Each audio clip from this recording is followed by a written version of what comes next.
গোপালগঞ্জ গ্রামে বসবাস করত এক বৃদ্ধা মহিলা, তার ছেলে আর বৌমা। ছেলে ছিল ভবঘুরে টাইপের, আর তার বৌমা তার হাতে হাতে সমস্ত কাজ করে দিত তাকে।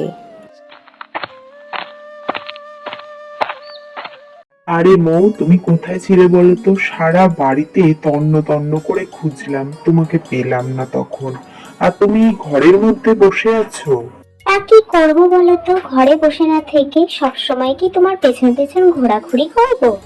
আহ মৌ, তুমি জানো না, তোমাকে এক মুহূর্ত দেখতে না পেলে আমার যেন কিরকম পাগল পাগল লাগে। ওই জন্য তোমাকে বলছি, তুমি সব সময় আমার চোখের সামনে সামনে থাকবে।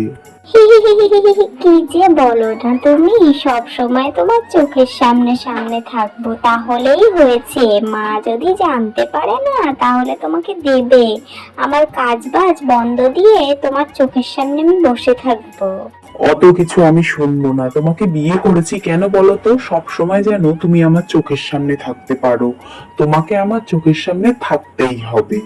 তাহলেই হয়েছে আর কি, সব সময় তোমার চোখের সামনে বসে থাকি। তুমি যাও তো বাপু, এখন আমার অনেক কাজ বাকি আছে। ঠিক আছে, সে না হয় গেলাম, তার আগে আমাকে দুটো খেতে দাও, আমার খুব খিদে পেয়েছে। খেয়ে দিয়ে আমাকে আবার একটু বাজারের দিক যেতে হবে। হ্যাঁ চলো, আজকে খুব সুন্দর একটা জিনিস রান্না করেছি।